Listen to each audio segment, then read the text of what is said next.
예수님께서 예수님 자신의 몸을 생명의 떡이다 이렇게 말했습니다. 요한복음 6장에서 그런 말씀을 하세요. 그러면 우리가 한번 생각해 보시자고요. 생명의 떡이라고 했는데 정확하게 말하면 생명의 양식이죠. 생명의 양식.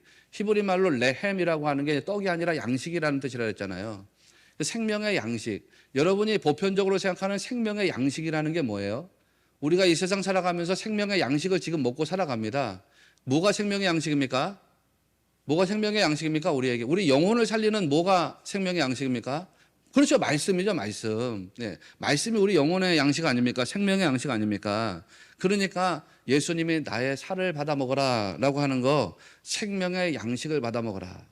즉 생명의 양식은 말씀을 받아 먹어라 이런 뜻이죠. 생명의 양식을 받아 먹으라는 건 무슨 뜻이에요? 생명의 양식을 갖다가 품어라. 생명의 양식을 너 안에 갖다 담아라. 생명의 양식 담는 그릇이 되라. 생명의 양식을 갖다 품는 그릇이 되라.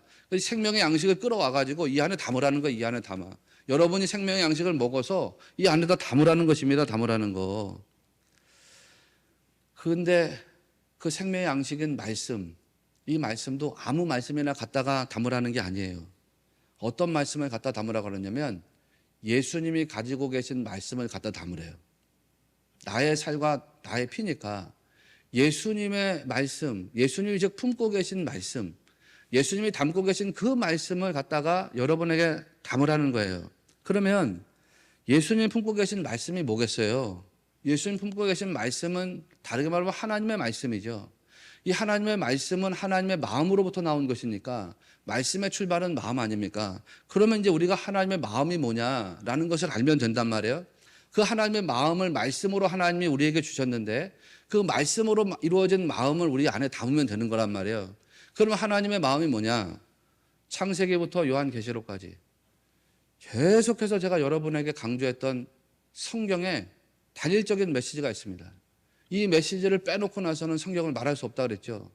창세기부터 요한계시록까지 하나님이 믿는 자들에게 계속해서 주려고 하는 메시지가 있습니다. 그 메시지가 뭐라 그랬습니까? 하나님이 우리와 함께 계시고 싶다. 하나님이 우리와 함께 계시고 싶은데 그냥 함께 하시고 싶은 것이 아니라 하나님이 우리의 머리와 주인으로 함께 하고 싶다. 이 얘기를 지속적으로 하는 겁니다. 그러니까 지금도 하나님은 우리와 함께 하시고 싶으시겠죠. 여러분과 영원토록 함께 하시면서 그 하나님이 여러분 안에서 어떻게 구석에 찌그러져 있는 하나님이 아니라 여러분 중심에서 살아서 역사하신 하나님, 여러분의 머리가 되고 주인 되신 하나님으로 여러분과 함께 하시기를 원하신다는 사실을 꼭 믿으시기를 주의 이름으로 축원합니다. 하나님이 함께 하고 싶다는 말씀이 마태복음 1장에 나오잖아요. 보라, 처녀가 잉태하여 아들을 낳을 것이요 그의 이름은 임마누엘이라 하리라 하셨으니 이를 번역한즉 하나님이 우리와 함께 계시다 함이라. 이게 하나님 마음이란 말이에요. 임마누엘. 임마누엘이 하나님. 지금도 나하고 함께 하고 싶어 하시는 하나님. 여러분 혹시 지금 막 인생 살아가는데 막 괴롭고 고단하고 풀리지 않고 막 그런 것들이 있습니까? 그럼에도 불구하고 하나님이 지금 나하고 함께 하셔가지고 임마누엘의 하나님이 내 안에 머물면서 내 인생을 이끌어가기를 원하신다는 걸 우리가 믿어야 됩니다. 다만 내가 주인 돼가지고 주장하는 인생 아니라 하나님이 주인 되셔서 나를 이끌어 나가는 인생 되기를 원하신단 말이에요. 그게 하나님 아버지의 마음이라고요. 그 마음을 우리 안에 담아야 된다는 거, 담아야 된다는 거. 우리가 그걸 받아 먹어가지고 내 영혼에다가 그거를 각인을 시켜야 된다는 거 아닙니까? 그러니까 성도가 할 일이 뭐냐? 예수님 안에서 예수님이 약속하신 언약의 말씀을 내 안으로 끌어가지고 오는 겁니다. 주님이 언약으로 하신 말씀을 끌어가지고 오는 거예요. 그래 이 안에다 끌어 담는 거예요. 내 안에 예수님 말씀을 끌어 담으면 어떻게 된다 그랬습니까? 생명의 떡이신 예수님의 살과 피를 먹고 마시면 어떻게 된다 그랬습니까? 요한복음 6장 35절을 보니까 예수께서 이르시되 나는 생명의 떡이니 내게 오는 자는 결코 줄이지 아니할 터이요 나를 믿는 자는 영원히 목마르지 아니하리라. 생명의 떡. 그 예수님 끌어안는 자에게는 예수님께서 줄이지 않게 하신대요. 목마르지 않게 하신대요. 나 이거 여러분들이 꼭 믿게 되시기를 주의 이름으로 소망합니다. 끌어안으면 그렇게 된대. 끌어안으면 우리 안에서 영적이든지 물리적이든지 굶주리지 않고 갈증을 느끼지 않고 그렇게 되고 요한복음 6장 37절에서는 아버지께서 내게 주시는 자는 다 내게로 올 것이요 내게 오는 자는 내가 결코 떼쫓지 아니하리라. 떼쫓지 아니하리라. 하나님께로 우리 말씀 다 끌어안고 그 마음을 담고 있는 성도가 되면 하나님이 내쫓지 않으신대요. 목마르지도 줄이지도 않게 하시고 주님이 하나도 버리지 않으시고 영원토록 주님과 함께 거하는 거룩한 백성 삼아서 살게 하신다는 거 아닙니까? 이게 믿어져야 된다는 겁니다. 믿어져야 된다는 거. 그래서 우리가 늘 언제나 그래 내 안에 하나님 아버지의 마음을 갖다가 품어야지. 내 안에 하나님 내게 주신 말씀, 그 마음이 체계화된 말씀, 하나님 나와 함께 하고 싶으신데 내 안에 들어오셔서 내 머리가 되고 주인 되기를 원하신다는 그 마음, 그거 끌어안고 살아야지. 그거 끌어안고 살아야지. 이거를 모르니까 우리가 신앙생활하면서도 자꾸 나를 주장합니다. 내 생각을 주장하고 내 노력을 주장하고 내 의지를 주장하고 내 열심을 주장하고 내가 하나님을 이끌고 가려고 한단 말이에요. 그게 아니라 하나님 나는 아무것도 없습니다. 주님이 나를 이끌어 가기를 원합니다. 내 안에서 주님 그냥 주인 되십시오. 내 안에서 내가 주님께 다 맡깁니다. 나 그냥 따라만 가겠습니다. 따라만 가겠습니다. 이런 믿음으로 사는 여러분 되시기를 바랍니다. 그 다음으로 이야기할 게 뭐냐면 피의 새 언약이에요. 피의 새 언약. 두 번째가 이게 이제 말 그대로 완전히 새로운 언약이란 말이죠. 다시 말씀드리지만 이제 과거 구약 시대에는 피를 마시지 마라 그렇게 말했습니다. 왜? 피와 생명이 하나니까. 앞서 설명드렸습니다. 그런데 예수님은 피를 마시라는 거예요. 피가 생명인데 생명을 마셔라.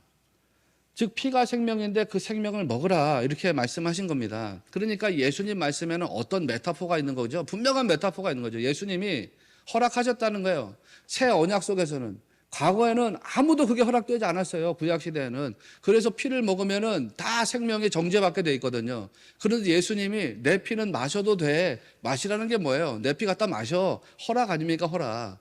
주님이 허락하셨다는 거예요. 주님께서 허락하셨으니까 이거 갖다 마시래요. 그러면 주님이 허락하신 게 뭐냐? 주님이 허락하신 게 피예요, 피. 근데 앞서 말씀드렸죠. 피와 생명은 둘입니까? 하나입니까? 하나입니다. 그러니까 주님이 허락하신 게 뭐예요? 주님이 우리에게 주신 게 뭐예요? 내 생명이 내 생명. 예수 생명. 예수님 생명 나한테 주셨대요.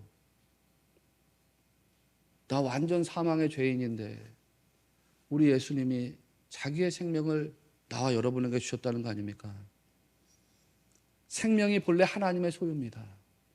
그래서 생명을 취하면 사형에 해당합니다. 즉 살인하면 사형에 해당합니다. 생명과 피가 하나이기 때문에 그 피를 마시면 하나님과 도둑질하는 셈이 됩니다. 그런데 생명이 하나님의 소유인 것을 하나님께서 인간에게 주시도록 허락하셨다는 거 아닙니까?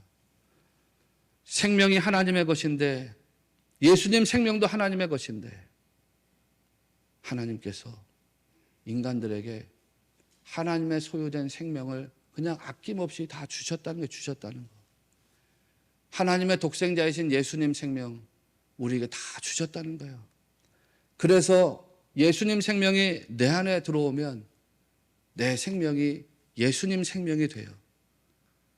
예수님 삶이 내 안에 들어오면 내 삶이 예수님 삶이 돼요.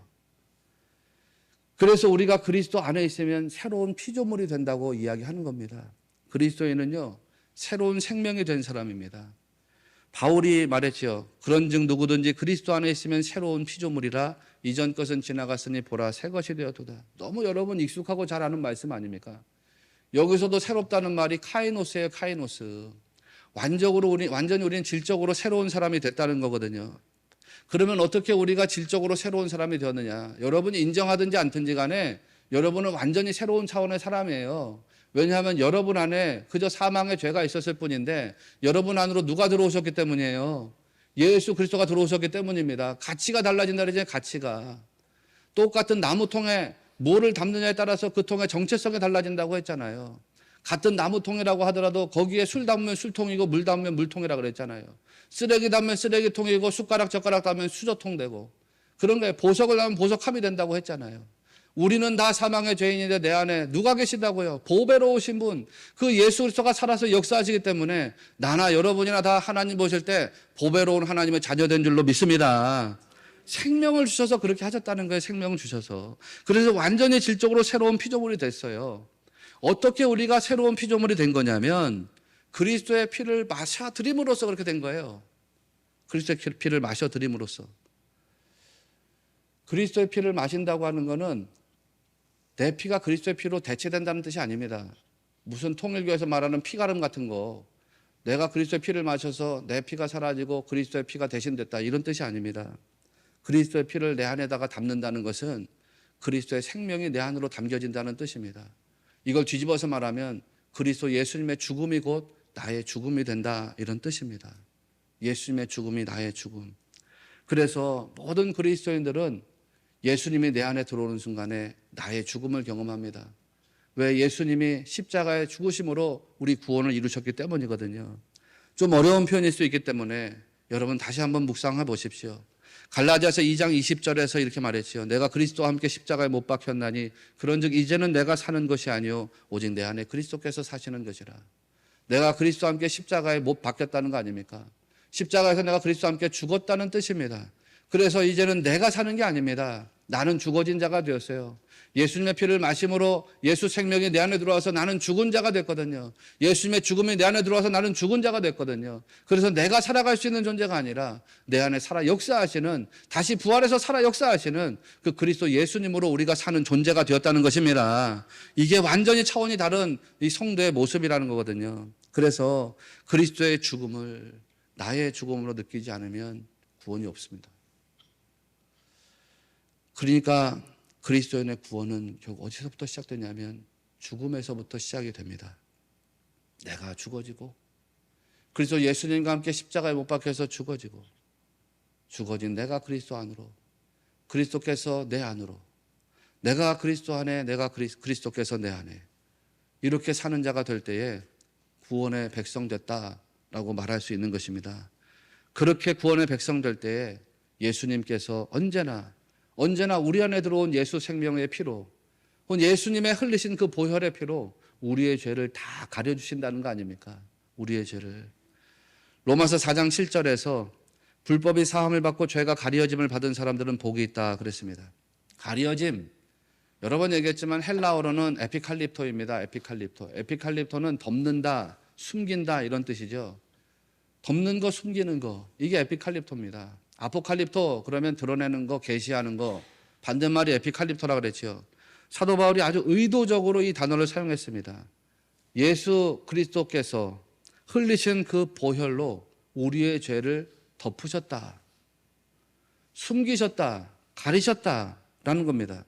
여전히 우리에게는 죄가 있습니다. 하나님, 나는 여전히 죄인입니다. 그렇습니다. 여러분 안에는 여전히 죄가 있습니다. 그러나 죄인은 아니죠. 여전히 죄는 존재하고 있습니다. 그런데 하나님께서 그리스도 예수님의 보혈로 덮어주셔서 그 죄를 가렸다는 거예요. 그래서 이게 복음이에요. 있을 수 없는 일이 일어났다는 거 아닙니까, 여러분? 우리가 무슨 공로가 있어서 죄를 용서받은 게 아니죠. 우리가 어떤 죄 없는 존재이기 때문에 용서받은 게 아니죠. 하나님께서 예수님 보혈로 다 죄를 가렸기 때문에 우리 죄 없다고 그냥 인정해 주시는 거예요. 판정해 주시는 거예요. 예수님이 우리의 보증이 돼 주시고, 예수님이 우리의 구원자 돼 주시고, 예수님이 우리의 모든 죄를 가려주는 덮개가 되었기 때문인 줄로 믿습니다. 그 예수님이 우리를 보증하신다는 거예요. 보증하신다는 거.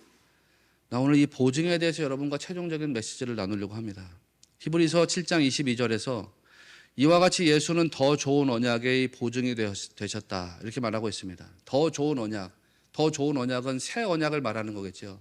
완전히 질적으로 달라진 그런 새로운 언약, 그 새로운 언약의 보증이 되었다 그랬습니다. 이게 정말 너무나도 엄청나고 놀라운 일이라고 제가 주일에 설교했습니다. 또 다니엘 기도회 때도 말씀을 드렸습니다. 예수님께서 우리를 보증하신다. 예수님 아니면 우리 하나님 앞에 아무것도 아닌 존재인데 예수님이 나를 보증하시기 때문에 하나님 앞에 당당히 설 수 있다는 겁니다. 히브리서 말씀, 그 히브리서 말씀에 기록될 때 헬라 앵기오스라고 하는 말은 이 법적인 보증이라는 뜻인데, 법적인 책임을 끝까지 다 해야 된다, 이런 의미를 가진 단어라고 했죠. 예를 들면 내가 어떤 사람의 돈 빌린 거에 대해서 보증했는데 그 사람이 돈 갚지 못했다 그러면 내가 내 재산을 다 털어서라도 그 사람 빚을 갚아줘야 되는 겁니다. 또 어떤 사람이 사형수로 집행을 받아야 되는데 그 사람의 죄를 내가 보증해 줬어요. 이 사람은 당일날 감옥 안에 잘 지내다가 때가 되면 모월 모일 모시에 사형 집행 당할 겁니다. 근데 이 사람이 도망을 가버렸단 말이에요. 그러면은 내가 어떻게 되느냐? 보증 섰던 사람이 그 사람 대신에 사형 집행을 당해야 되는 겁니다. 그러니까 히브리서가 기록될 때 앵기오스, 즉 보증이라고 하는 말은 자기 생명을 다 걸고 하는 그런 보증인 것을 이야기하는 거예요. 자기 생명을 걸고 다 책임지겠다는 뜻입니다. 여러분, 예수님께서 우리의 보증이 되셨다는 게 그런 거거든요. 나와 여러분의 모든 것을 다 책임지신다는 거, 책임지신다는 거. 심지어는 나의 죄까지도 다 책임지시고 나의 모든 인생도 다 책임지신다는 거 아닙니까? 나의 모든 기도, 나와 하나님 사이의 모든 언약까지도 예수님이 다 책임지신다는 말씀이 보증이라는 뜻의 단어입니다. 이게 얼마나 놀라운 은혜예요, 여러분. 우리가 죄를 지어서 하나님 우리를 벌하시려고 하면 예수님이 그런다 그랬죠. 내가 똑같이 이야기할게요. 하나님 오른편에 계신 예수님이 아버지, 내 손에 박힌 못을 기억해 주세요. 내가 벌써 2000년 전에 골고다 언덕에서 그 죄값 치르지 않았어요? 내가 대신 죄를 대신해서 벌 받았잖아요. 그렇게 간구하신다는 거예요. 중보자가 되셔가지고. 그러면 하나님이 그렇지, 다 용서하시는 거예요. 천국에 들어갈 수 없는 죄인이라고 하더라도 하나님 오른편에 계신 예수님이 하나님, 아버지, 내가 십자가에서 죽은 게 헛겁니까? 저 사람 그래도 죽을 죄인이지만 나를 믿고 영접했어요. 내 말씀 받았어요. 내 피를 마셨어요. 나로 인해서 죽은 자가 되고 내 생명이 이끄는 자로 살기로 결심하고 살고 있어요. 그도 천국에 들여보내주세요 라고 간구하셔요. 그러면 그렇지, 예수님 죄값 치르신 것을 하나님 보시고 예수님이 의를 이루신 것을 하나님이 보시고 하나님이 그를 천국 백성 되게 하신다는 거 아닙니까? 여러분이 기도할 때도 다 마찬가지라고 했습니다. 너 나를 위해서 뭐 할 거냐? 너 하나님 나라의 영광을 위해서 어떻게 할 거냐? 하나님께서 우리가 기도할 때마다 그런 음성을 들려주십니까? 하나님, 여러분 기도할 때마다 내가 왜 너의 기도를 들어줘야 되지? 라고 하는 음성이 들립니까? 그럴 때 예수님이 하나님 우편에서 아버지, 나를 생각해야죠. 내 이름으로 구하면 내 이름으로 준다고 약속했었거든요. 저들이 내 이름으로 구하니까 하나님 응답해서 도와주세요. 내 이름으로 기도했으니까 내 이름으로 그 약속을 허락해 주세요. 그래서 기도가 응답되게 하신다는 거 아닙니까?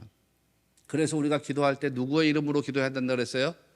예수님 이름, 예수님 이름. 요한복음 16장 23절에서 너희가 무엇이든지 아버지께 구하는 것을 내 이름으로 주시리라 약속했습니다. 24절에서는 지금까지는 너희가 내 이름으로 아무것도 구하지 아니하였으나 구하라 그리하면 받으리니 너희 기쁨이 충만하리라 그랬습니다. 네, 아멘이죠. 왜 예수님의 이름으로 기도하나? 예수님의 이름으로 기도하는 것이 무슨 뜻이라고 했습니까? 오늘 제가 여러분과 나눌 최종적인 주제는 보증이라고 했습니다. 보증. 이 주제를 말씀드리는데 이 이야기를 다시 한번 합니다. 이 주제를 몇 번 다뤘습니다. 주일에도 했고 새벽에도 했습니다. 그런데 오늘 똑같이 여러분에게 다시 말씀드리려고 합니다. 그만큼 똑같이 한다는 얘기는 중요하다는 뜻입니다. 여러분 마음에서 잊어버리면 결코 안 되고 여러분 기도할 때 영혼에서 그냥 저절로 이 의식이 그냥 순환돼 가지고 기도가 터져 나와야 되기 때문입니다. 성경에서도 중요한 메시지는 몇 번씩 반복하고 있단 말이에요. 그래서 나도 이게 너무나도 중요하기 때문에 여러분에게 반복적으로 이 말씀을 드립니다. 다시 이제 말씀드립니다. 예수님의 이름으로 기도한다는 게 무슨 뜻이냐? 예수님 이름으로 기도한다는 건 예수님 이름을 앞세운다라는 뜻이라고 했습니다. 자기 이름을 앞세우지 않는다. 우리가 기도할 때 얼마나 자기 이름을 앞세우는지 모릅니다. 예수님, 하나님, 내가 열심히 신앙생활 했으니까 내 기도 응답해 주셔야 되지 않겠습니까? 내가 열심히 봉사하고 헌신하니까 기도 응답해 주셔야죠. 내가 뭐 20년, 30년 교회를 다니면서 목사가 됐으니까 해주셔야지. 장로니까 해주셔야지. 내가 권사고 집사니까 기도 응답해 주셔야지. 하나님 기도 응답해 주셔야죠. 이렇게 기도합니다. 기도하지 않는 사람보다 훨씬 나은 거지만 그러나 기도에 응답받지는 못합니다. 왜냐하면 그 기도는 자기를 앞세운 기도이기 때문입니다. 그 기도는 자기 이름 앞세우고 자기 공로 앞세우고 자기의 헌신, 자기의 열심 앞세운 기도이기 때문에 응답될 수가 없습니다. 그걸 만약에 그런 일이 이루어졌다 그러면 그건 하나님의 응답이 아니라 자기 열심으로 그냥 이루어진 겁니다. 예수님의 이름으로 기도한다는 것은 무슨 뜻이라고 했습니까? 예수님 이름 앞세우는 것. 즉 자기를 주장하지 않는 것입니다. 자기의 열심, 자기의 의로움, 자기 공로를 전혀 주장하지 않는다, 그런 뜻입니다. 그거를 전혀 주장하지 않고 오로지 예수님의 공로, 예수님의 의로움, 예수님의 열심, 예수님의 은혜를 앞세우고 그거에 의지해서 기도한다, 이런 뜻입니다. 이거 확실히 하십시오, 여러분. 그래서 이경 장로님이 나한테 선물해 주신 책 중에 R.A. 토레이 목사님의 기도의 능력이란 책이 있단 말이에요. 그 책을 보다가 얼마나 은혜를 받았는지 이 이야기를 여러분에게 내가 수십 번 해줘야 되겠다 생각했습니다. 토레이 목사님이 예수님의 이름으로 기도한다는 것의 진정한 의미를 설명했습니다. 예를 들면 이런 거라 그랬죠. 내가 500만 원짜리 수표를 가지고 은행에 가서 은행 직원한테 500만 원 주세요. 그 수표에다가 제 이름을 사인했습니다. 그런데 이 사람이 은행에서 계좌를, 내 이름으로 된 계좌를 막 이렇게 추적해 보더니 은행 잔고가 빵원이라고 하는 걸 발견했습니다. 나 당신한테 줄 수가 없습니다. 왜 줄 수가 없습니까? 여기 500만 원짜리 수표가 있는데 내 이름으로 사인됐는데 당신 계좌에는 잔고가 빵원이기 때문에 하나도 줄 수가 없습니다. 그래서 나는 은행에서 돌아왔단 말이에요. 그런데 오늘은 누구를 얘기할까? 우리 김진호 집사님이 은행에 100억 정도가 있어요. 잔고가. 우리는 뭐 100억 정도 돼도 놀라지도 않아요. 집사님이 나한테 어느 날 500만 원짜리 수표를 써줬어요. 목사님, 여기 내 사인을 해가지고 김진우 500만 원짜리 수표를 써서 드리니까 이거 갖다가 은행에서 찾으셔가지고 선교하는 좋은 일에 쓰십시오. 내가 가서 은행에 가서 500만 원짜리 수표를 줬어요. 여기 500만 원짜리 수표가 있습니다. 사인된 사람 이름은 누굽니까? 김진우입니다. 이 김진우 이름을 막 검색해 보니까 거기 100억이라고 하는 잔고가 있어요. 은행 직원이 나한테 그 500만 원짜리 수표 주십시오. 내가 500만 원을 현금으로 주겠습니다. 그래서 내가 500만 원을 받아왔어요. 누구의 이름이 보증된 것이라고 했습니까? 나의 이름입니까? 김진우의 이름입니까? 이름 얘기하니까 나의 이름입니까? 우리 지휘자 집사님의 이름입니까? 지휘자 집사님의 이름이 보증된 겁니다. 여러분, 그런 거라고 그랬죠. 그런 거라고. 은행에 잔고 있는 사람의 이름이 보증된 거. 예수님의 이름으로 기도한다는 게 이거 똑같다 그랬습니다. 천국은행에 내 이름으로 예금되어 있는 보증금이 하나도 없어요. 내 공로, 내 열심으로 거기 입금되어 있는 보증금이 하나 없어요. 우리는 다 어떤 공로도 없는, 자격도 없는 그냥 사망의 죄인일 뿐이에요. 아무 공로 없는 죄인일 뿐이에요. 그래서 내 이름으로 혹은 어떤 다른 사람의 이름으로 하나님께 구한다고 하더라도 하나님은 내줄 수 있는 것이 아무것도 없어요. 반면에 예수님은 천국의 모든 것이 되시는 분인 줄로 믿습니다. 예수님은 천국의 모든 것을 다 가지고 계신 분인 줄로 믿습니다. 그 예수님의 이름으로 구하면 예수님 사인하신단 말이에요. 예수님 보증하신단 말이에요. 예수님의 이름으로 구하면 예수님의 이름으로 주신다는 약속이 그런 의미입니다. 이게 얼마나 대단한 은혜입니까, 여러분? 그래서 제가 여러분에게 말씀하셨지요. 말씀드렸지요. 여러분 중에 혹시 하나님, 나 같은 죄인도 하나님께 기도하면 응답을 주실까요? 목사님, 나같이 연약한 사람이 기도한다고 응답 주시겠습니까? 나같이 부족한 사람이 기도한다고 응답 주시겠습니까? 나 같은 죄인이 기도한다고 응답 주시겠습니까? 라고 여러분 혹시 그렇게 생각하는 분 있다 그러면 그 생각은 옳습니다 라고 했습니다. 그 생각은 맞습니다. 여러분 어떤지 모르지만 나 같은 경우에 예를 들면 하나님은 나 같은 사람의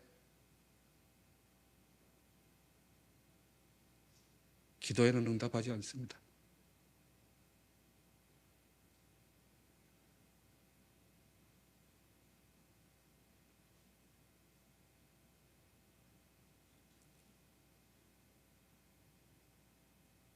하나님은 우리 같은 사람의 기도에 응답 안 합니다.